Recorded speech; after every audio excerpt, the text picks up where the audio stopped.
Salut Tracker, alors une deuxième vidéo sur le GR20 avec Manon. La semaine dernière, on vous avait parlé de Manon, elle s'était présentée, elle vous avait présenté un petit peu son GR20, comment elle a abordé, pourquoi est-ce qu'elle a fait le GR20, le matériel, succinctement le matériel qu'elle a pris et comment elle s'est organisée par rapport à tout ça. Donc si vous ne l'avez pas vu, je vous invite à aller voir cette vidéo. Cette fois-ci, dans cette vidéo, on va vraiment parler du GR20. C'est vraiment la vidéo qui m'intéresse le plus. Pas que quand tu parles de toi, ça m'intéresse pas, mais Non, mais je vois.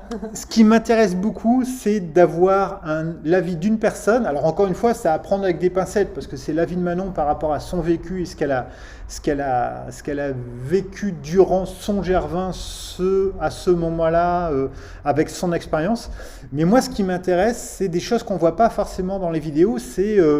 Vous savez, il a fait chaud, il n'a pas fait chaud, il y avait du monde, il n'y avait pas de monde, les gîtes, ça se passait comment, ta journée, comment est-ce que tu faisais, tu partais tôt, pas tôt, enfin voilà, des choses qui sont vraiment informative. Et vous savez que dans les vidéos, moi j'aime beaucoup plus, je suis pas très contemplatif, je suis pas très haut, c'est un beau paysage, oh, c'est un beau chevreuil.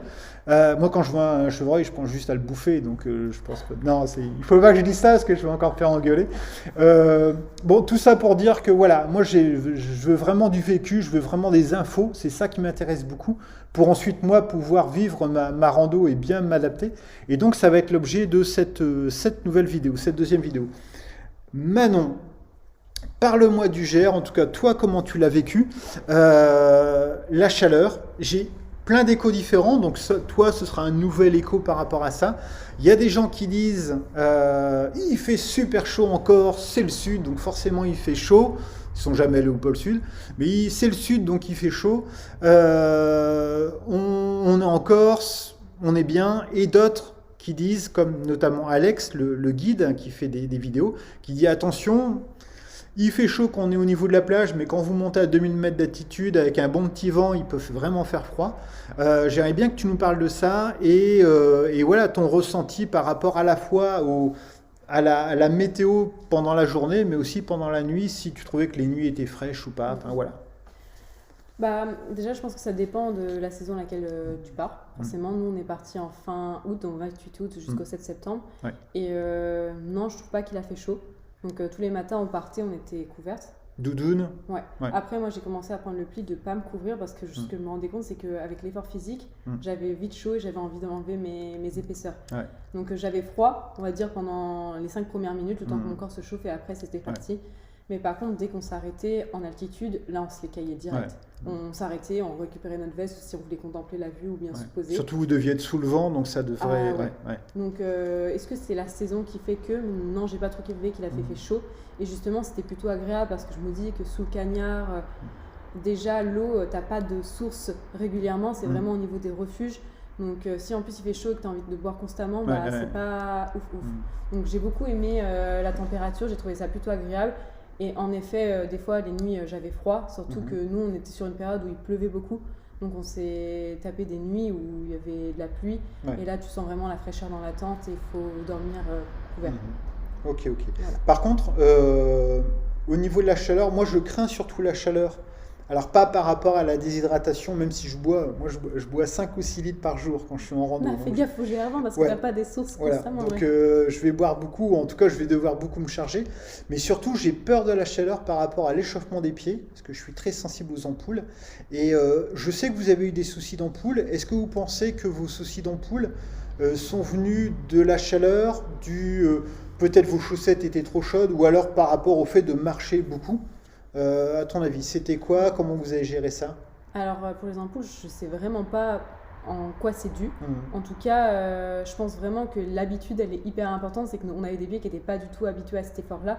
Donc, on avait des pieds très sensibles. Et par exemple, entre Ellie et moi, Ellie, elle a eu beaucoup plus d'ampoules que moi. Moi, elles sont arrivées très vite, dès le premier jour. Donc, le deuxième jour, je devais les péter tellement qu'elles étaient énormes. Et après, c'est passé. Et elle, c'est venue au fur et à mesure du temps. Donc je pense que c'est aussi une différence de pied. Il y en a qui sont plus amenés à choper des ampoules que d'autres. Et en effet, je pense que les chaussettes jouent, la préparation joue et l'entretien des pieds tous les soirs joue. Donc nous, ce qu'on avait fait, c'est qu'on avait préparé nos pieds un mois à l'avance. Donc on mettait du citron sur nos pieds tous les jours et on mettait ensuite de la crème hydratante. Donc moi je l'ai fait vraiment assez régulièrement. Et tous les soirs on entretenait nos pieds. Donc on les nettoyait, on pétait les ampoules s'il y en avait et on crémait pour vraiment les entretenir. Et moi je sens que d'avoir fait ça le long du GR20, ça m'a permis d'atténuer mes ampoules. Pour Ellie, je sais pas, est-ce que ses chaussures, elles étaient pas trop petites aussi? Je pense que quand on fait le GR20 ou n'importe quelle randonnée, malheureusement je m'y connais pas, donc je donne que mon avis, il faut vraiment avoir 1 ou 2 pointures au-dessus parce que tes pieds vont être amenés à gonfler. Ils gonflent vite, tout à fait. Et avec la transpiration, il va y avoir des frottements et je pense que c'est ce qui s'est passé avec elle. Après, il y a aussi une chose qui joue beaucoup, surtout sur le GR20, c'est que tu peux marcher beaucoup, il fait chaud, tout ça. Si tu es sur du plat, ton pied va pas forcément avoir tendance à beaucoup bouger dans les chaussures. Ouais. Par contre, tu as dû le remarquer, moi je l'ai eu beaucoup, surtout dans les descentes, quand vous avez du dénivelé et qu'on descend, le pied à chaque fois, moi il glisse. Alors en plus, moi j'ai pas de chance au niveau du pied, c'est que j'ai un pied très large, donc j'ai un pied qui fait du 43-44 en largeur, mais ils sont tout petits. Donc je fais du 41, ce qui fait que... T'as des boudins, quoi. Voilà, ce qui fait que je prends du 43-44 en chaussures parce qu'il faut la largeur, mais en fait j'ai toujours, beaucoup d'espace devant, et ce qui fait que dans les descentes, dans les montées ça va parce que c'est mon talon qui bloque, mais dans les descentes mon pied il frotte, il glisse, et forcément 1-2 heures comme ça, c'est l'ampoule assurée. Et ce qu'il y a à savoir avec le GR20, c'est que c'est hyper minéral et c'est que de la caillasse, donc tu es constamment en train de marcher sur des cailloux ou justement des descentes, d'avoir de la caillasse qui glisse. Et le pied bouge. C'était le pire pour les descentes. Aussi bien pour les genoux que pour les pieds. J'imagine. L'organisation type de ta journée, vous leviez à peu près à quelle heure? On se réveillait généralement vers 4h30, 5h. Le plus tôt, je crois qu'on ait fait, c'était le 4h30, on a dû le faire 2 fois. Sinon, c'était 5h généralement et on partait à 5h30. D'accord. Donc, ce qui était cool, c'est que vu qu'on a opté pour pas de bivouac au dernier moment, c'est que le pliage était hyper rapide. Ouais. Donc, la première fois, bien sûr, il fallait qu'on prenne ses marques, donc on a mis un peu plus de temps et on a décollé un peu plus tard. Mais après, on était rodés et ça roulait. Donc, on se levait vers 5h, 30 minutes pour tout emballer. On allait remplir notre camelbag à la source du refuge et on partait. On marchait généralement 2 heures, au petit déjeuner, avec un magnifique lever de soleil. Ouais. Donc ça, c'était hyper agréable. Et en fait, à savoir, c'est que nous, on avait pris l'option de se lever plutôt assez tôt. On était tout le temps dans les premières à partir parce qu'on souhaitait vraiment prendre notre temps la journée et pouvoir faire des pauses régulièrement. D'accord. Parce qu'on n'est pas des randonneuses, on ne cherchait pas la performance physique. Ouais. Bien sûr que si, parce que le GR20, je pense que c'est quand même hyper physique. Et par contre, on cherchait vraiment à profiter... quand on en avait marre, pouvoir se poser sans avoir la pression du temps et du timing. En fait, vous vous laissiez de l'avance pour avoir le choix de vous reposer ou contempler. Ouais, donc en fait, clairement, on se faisait doubler tout le long de la journée. Mais c'était drôle finalement parce que c'était des personnes des fois, même nous, on redoublait ensuite. Donc voilà, mais bon, c'était pas gênant plus que ça. Ok. Et au niveau des pauses, vous faisiez quoi? Vous faisiez une grosse pause le midi pour manger, voire une sieste ou un truc comme ça, ou vous faisiez plein de toutes petites pauses régulièrement? Par exemple, pour les encas, vous mangiez en marchant, vous disiez toutes les 2 heures on se fait 10-15 minutes de pause, ou c'était plus ou moins programmé, ou c'était au feeling? C'était beaucoup au feeling. Il y avait juste pour la première pause du petit-déj, on se disait tout le temps qu'on marchait au moins 1 heure ou 2 heures et voir le lever du soleil et on s'arrêtait. Et après, c'était au feeling et en fonction des étapes. Je repense directement à cette étape, la 4, qui est vraiment réputée comme étant la plus difficile. C'est celle où tu vas le plus haut en fait, du GR. D'accord. Là, mais moi, j'avais des crampes au mollet constamment. Donc, j'arrêtais pas de demander à faire des pauses toutes les 30 minutes. C'était une montée comme ça. Tu arrivais à un col et en fait, tu voyais un second qui apparaissait. C'était interminable. Et là, je faisais pas mal de pauses. Mais des fois, quand ça roulait bien, on pouvait marcher. Donc, en gros, on faisait vraiment au feeling. Pourquoi pas déjeuner au campement? Ça nous est arrivé les matins où on pouvait se permettre de partir plus tard, que les étapes étaient plus courtes. Mais non, parce que, encore une fois, c'était cette envie de pouvoir partir tôt et arriver tôt finalement et de profiter de notre journée. Et le fait de marcher et de petit déjeuner dans la montagne, des fois, on avait des spots qui étaient juste incroyables pour le petit déjeuner. Ouais, je comprends. Donc, Donc petit déjeuner froid, si vous n'aviez pas pris de réchaud. Ouais, alors on avait des lyophilisés petit déjeuner, c'est des muesli chocolat de Fort Class qui sont trop bons. Ouais. Et on avait acheté en fait des bars de la marque Feed. Donc je sais pas, ça doit faire 500 calories et c'est fait pour normalement t'apporter tous les nutriments dont tu as besoin. Donc on avait commencé à ça, mais moi je les supportais pas du tout. Donc je crois que j'ai donné toutes mes barres-feed à Ellie. Et après on se débrouillait autrement. Même je mangeais mon héliophilisé froid, hein, je mettais juste de l'eau froide dans mes moussis, ça gonflait, c'était tout aussi bon. Hein. Ok. Le matin, donc il faut repréciser, je pense, les choses pour ceux qui ne connaissent pas. On ne bivouaque pas n'importe où sur le GR20, il faut forcément bivouaquer à côté des gîtes. Donc quand on dit bivouac, en tout cas moi quand je dis bivouac, je dis seul perdu dans la forêt. Oui, là c'est pas ça. Et là c'est pas ça. Il y avait combien de tentes sur les gîtes autour de toi? 10, 20, 30, 40? Oh mais non, déjà je pense que le premier refuge où on est arrivé, je crois que j'ai posé la question parce qu'on était arrivé un peu tardivement, où il nous a dit ouais c'est chaud, vous n'avez pas réservé, et on était 130, quelque chose comme ça. Oui. Il y avait 130 tentes. J'ai peur de dire des bêtises, j'ai pas envie de dire de bêtises, donc c'était une centaine. Ah ouais, carrément. Ah oui, donc c'est pas 10 ou 20 autour d'un refuge. C'était le premier refuge, donc on va dire que c'était le départ, donc tout le monde se retrouve là, et après les gens avancent à leur rythme au fur et à mesure, il y en a qui vont tripler, doubler, et donc ça se sépare un peu. C'est aussi pour ça, c'est un petit conseil que je pourrais vous donner. Moi c'est pour ça que parfois dans mes randos, j'essaye de partir un mercredi ou un jeudi, parce que parfois les gens essayent de partir du samedi au samedi. Ou alors, il y a parfois des étapes où tout le monde commence sur la première et tout le monde fait forcément les 20-25 bornes. Et souvent, sur la première étape, je préfère soit ne faire que 10-12 bornes et bivouaquer à moitié, ou faire une belle étape de 30 ou 40 bornes, parce qu'en fait, je suis complètement en décalage par rapport à plein de gens, non seulement par rapport à la journée de départ ou par rapport au lieu de départ. Ce qui fait que c'est vrai que souvent, j'ai la chance de randonner avec assez peu de gens. Alors, j'en vois quand même, ça me donne l'occasion de parler.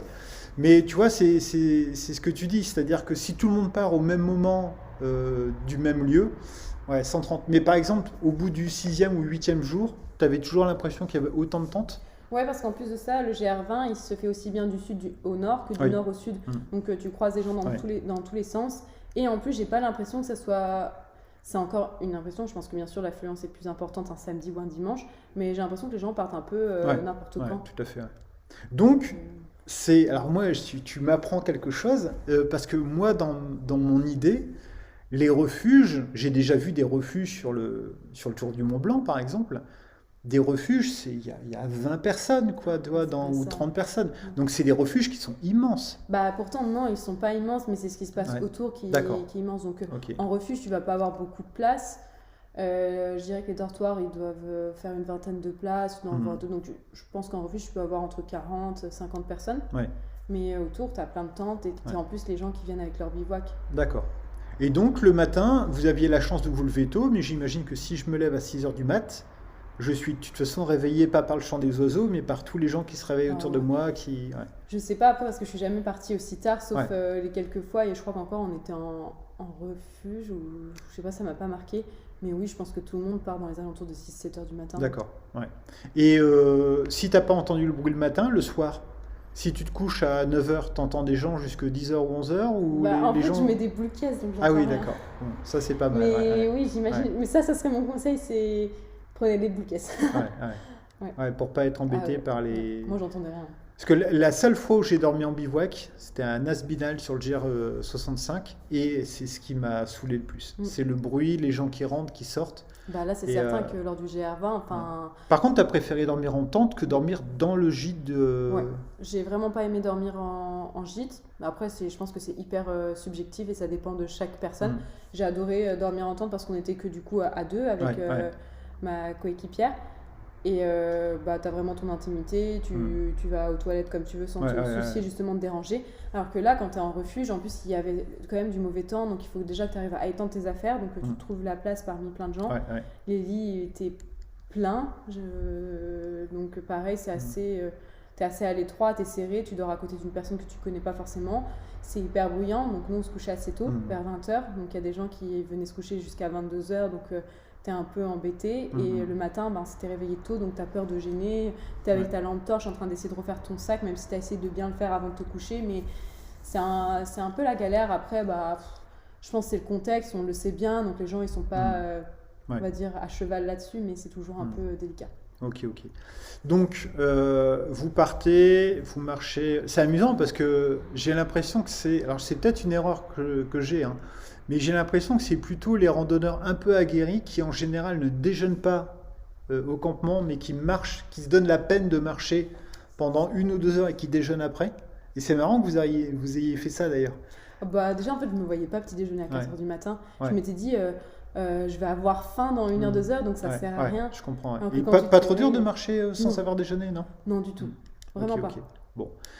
Vous marchez, vous faites des haltes un petit peu comme vous le sentez. La durée générale de vos marches, la longueur ou la durée, c'est quoi? Alors, ça varie en fonction des étapes. Il y a des fois, on a doublé, donc forcément, c'était des journées beaucoup plus longues. Mais je dirais, du coup, on partait vers 5h30 du matin et on arrivait vers, on va dire une moyenne vers 16h, 16h30. D'accord. Donc, ça faisait des journées de 11 heures. Ouais.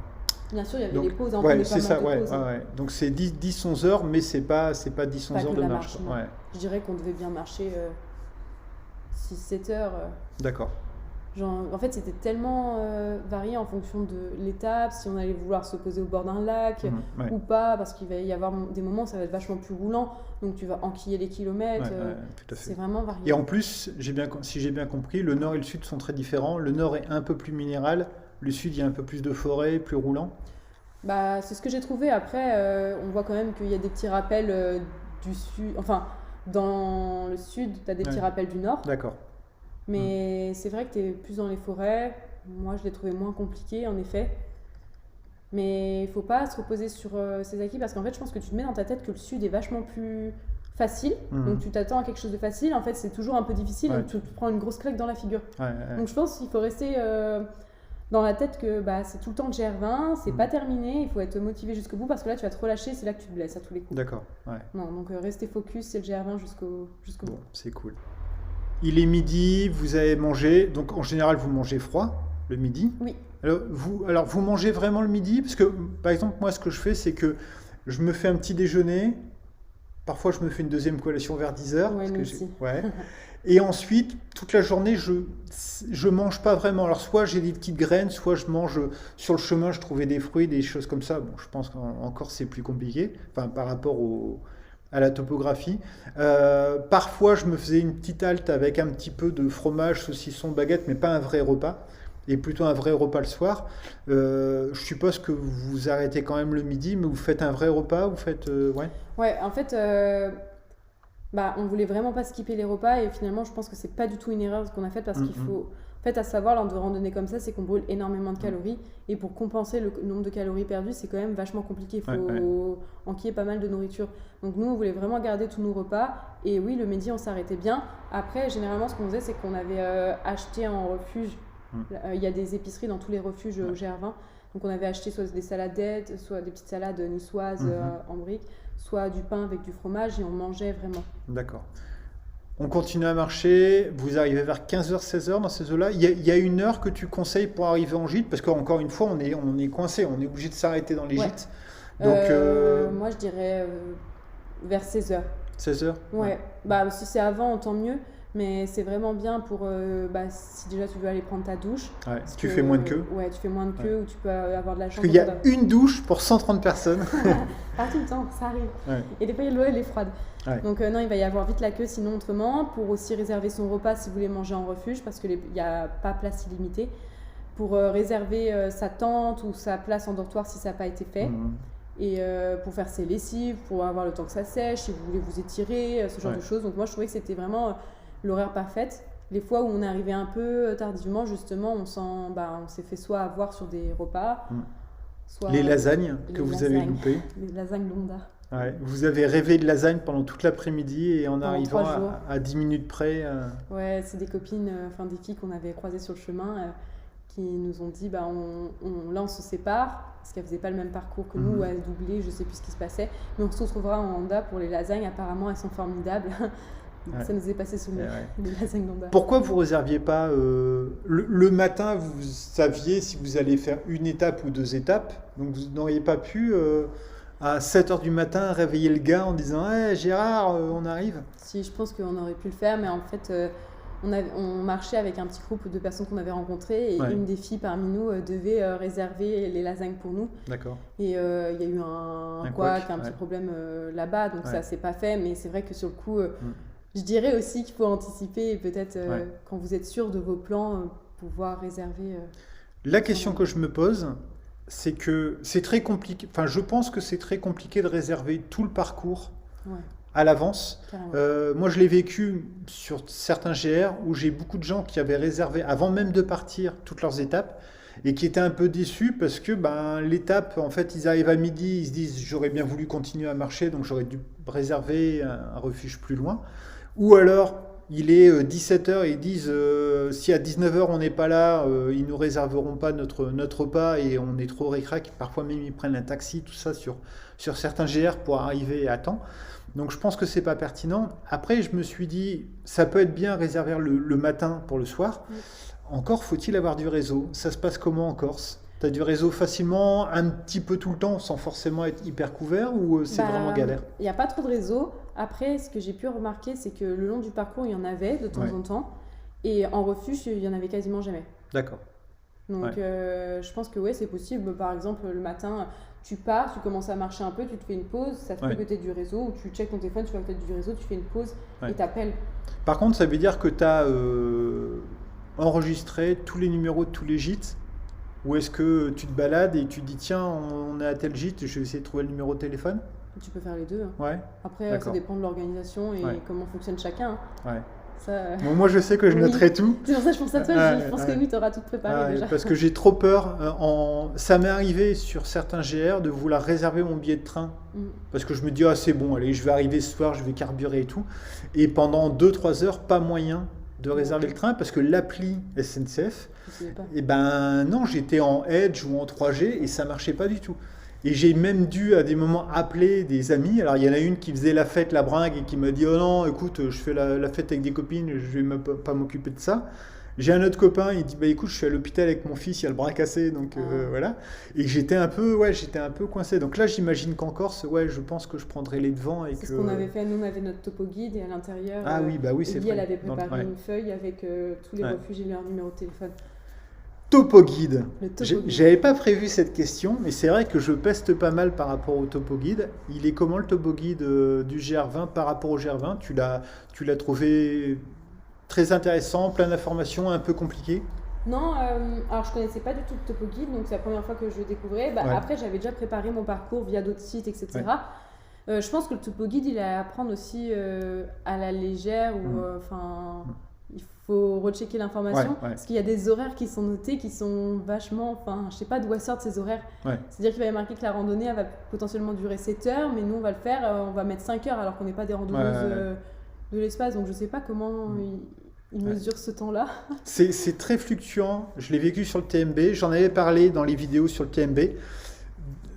Sur toute la partie française, dès que je voyais un horaire, si je voyais 4 heures, je savais que j'allais le faire en 2h30, 3h, tout le temps. Comme ça. Par contre, en Suisse, en Italie, et encore moins en Suisse, dès que je voyais un horaire, c'était l'horaire que j'allais faire. Alors, soit j'étais devenu grabataire et je marchais beaucoup plus lentement, ou alors les Suisses ou les Italiens font différemment, mais je suppose que c'est une seule société qui met les panneaux et qui gère tout pour tout le TMB. Enfin, je pense pas que ce soit par pays. Mais parfois, tu as des choses qui sont assez étonnantes par rapport aux durées, c'est un peu, ça peut être surprenant. Donc non, pour savoir le parcours sur le GR20, je pense que c'est bien de croiser les informations. Il existe une grande carte où tu peux voir le dénivelé, donc ça c'est assez cool pour te donner vraiment une idée du dénivelé que tu vas faire, même s'il est indiqué sur le topo guide. Là c'est vraiment très, très visuel, et le topo guide il va te donner des informations supplémentaires sur ce que tu vas croiser. Voilà, mais moi j'aimais bien le lire le soir parce que il n'y a pas de réseau, donc il n'y a pas grand chose à faire à part ça. Tout à fait. Ça te donne une idée un peu du parcours que tu vas avoir le lendemain, mais visuellement sur la grande carte, je trouvais ça beaucoup plus sympa. Et donc tu arrives au gîte, donc plutôt 16-17 heures. Possibilité d'arriver à 19h, 20h, si jamais j'ai envie de faire 6 étapes dans la journée. Je pense que oui, malheureusement je ne suis pas assez calée pour répondre à ça vu que je ne l'ai pas fait. Tu voyais des gens arriver tard ou pas ? Oui, il me semble. Il y a des moments où on était dans le dortoir, on voyait des personnes qui continuent d'arriver. Donc j'imagine que ça se fait, mais je pense que là c'est mieux d'avoir bien réservé par contre sa place avant. Mais oui, je pense que ça se fait. Est-ce que tu as vu des gens bivouaquer en dehors des gîtes ? Non. Jamais ? Il n'y a pas un seul Français ? Non. Non, parce qu'en général, les Francis, c'est un peu... Non, et puis je pense que là, sur le coup de GR20, tout le monde... Ouais, tout à fait. Ouais. Est-ce que tu as senti des différences entre les... Alors, c'est délicat, parce que tu as le GR20 nord et sud, où la topographie est un peu différente. Mais est-ce que tu as senti des différences, soit parce que tu étais plus en forme ou tu étais plus fatigué, soit parce que tu avais tellement mangé tes lyophilisés que ton sac était devenu plus léger, entre le début et la fin de rando? Est-ce que tu étais plus à l'aise, plus fatigué voilà, tu l'as senti comment ton GR? Parce qu'il y a une grosse discussion, j'en ai parlé sur la chaîne. Moi, j'ai envie de faire le GR du sud au nord. Oui.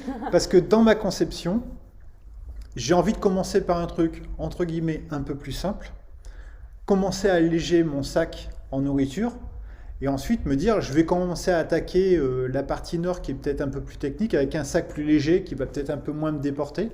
Et puis bon, il y a aussi cette histoire d'avoir le soleil dans le dos, tout ça. Donc est-ce que toi, tu as senti une différence?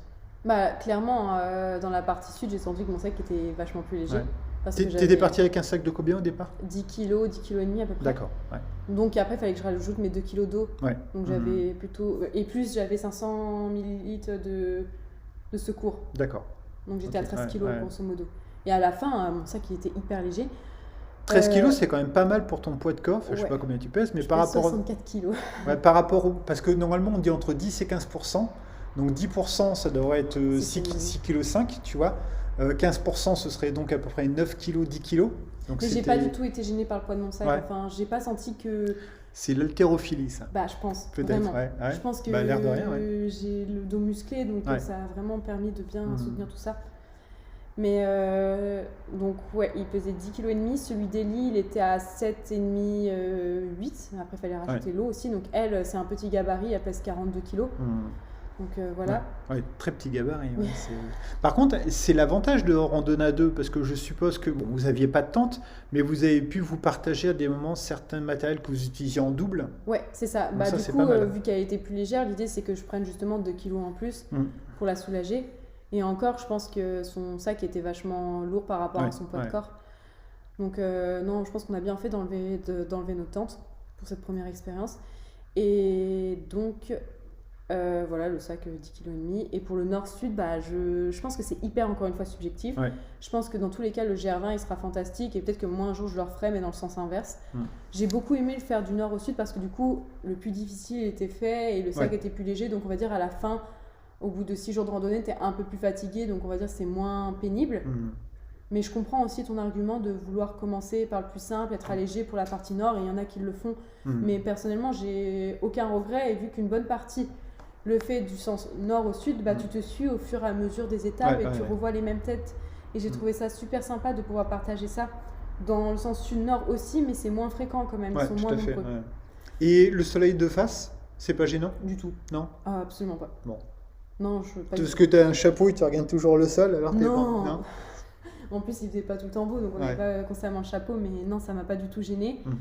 Mais je pense que là, par exemple, à la fin de notre GR20, on était dans un gîte, genre juste au début du parcours du GR20 Sud, et on a croisé une personne qui faisait son 5e, 7e GR20. Et lui, là, il faisait du sud au nord parce que voilà, c'était notre façon de le faire. Pour changer. Donc je pense qu'il n'y a pas de... D'accord, ok. C'est hyper subjectif. Je pense que tu passeras un très bon GR20 dans ce sens-là aussi. Impeccable. Bon, bah c'est cool. On en a terminé pour cette deuxième vidéo. Donc on a parlé un peu plus du GR20. Si jamais vous voulez poser des questions sur le GR20 et notamment sur le GR20 de Manon, ce que je vous propose, il y aura encore quelques vidéos, ce que je vous propose, c'est de poser les questions en commentaire. Manon a la gentillesse d'être abonnée à la chaîne, donc je pense qu'elle pourra y répondre, ou je pourrai répondre à certaines questions. Et on peut aussi, si vraiment il y a beaucoup de questions, s'il y a vraiment beaucoup de demandes, on pourra tout à fait imaginer dans un mois et demi, peut-être se revoir pour répondre à des questions spécifiques notamment par rapport au GR20, par rapport à cette préparation, par rapport au fait qu'elle ait marché avec une autre personne, comme ça, comment elles se sont entendues, ou par rapport au matériel, parce que c'est vrai qu'on a assez peu parlé du matériel que tu as pris. Alors, il y a deux raisons à ça. D'une part, parce que comme elle vous l'a expliqué dans la première vidéo, ça a été du matériel qui a été prêté en partie par Forclaz et donc elle a dû renvoyer. Et il y a une partie du matériel que elle a, mais qu'elle n'a pas pu ramener parce que tu l'as prêté à ta sœur, c'est ça? C'est ça, voilà. Qui est partie 1 an.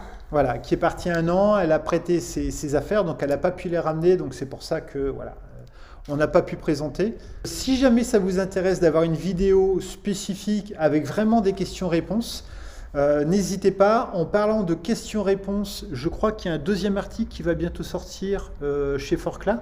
C'est ça. Alors en fait, du coup, on a écrit 3 articles pour Forclaz. Le premier, c'est notre témoignage. On raconte un peu comment on a vécu les étapes. Le deuxième qui va bientôt arriver, c'est un FAQ, des plus grandes questions qu'on se pose sur le GR20, l'organisation. Et il y en a un troisième, c'est l'hydratation et la nourriture lors du GR20. L'hydratation et la nourriture sur le GR20, c'est super comment tu m'as relancé, c'était pas prévu. L'hydratation et l'alimentation sur le GR20, c'est l'objet de la 3e vidéo qui paraîtra bientôt, dans une semaine normalement. Voilà. J'espère que vous aurez aimé cette vidéo. N'hésitez pas à commenter. On se retrouve très bientôt. Salut!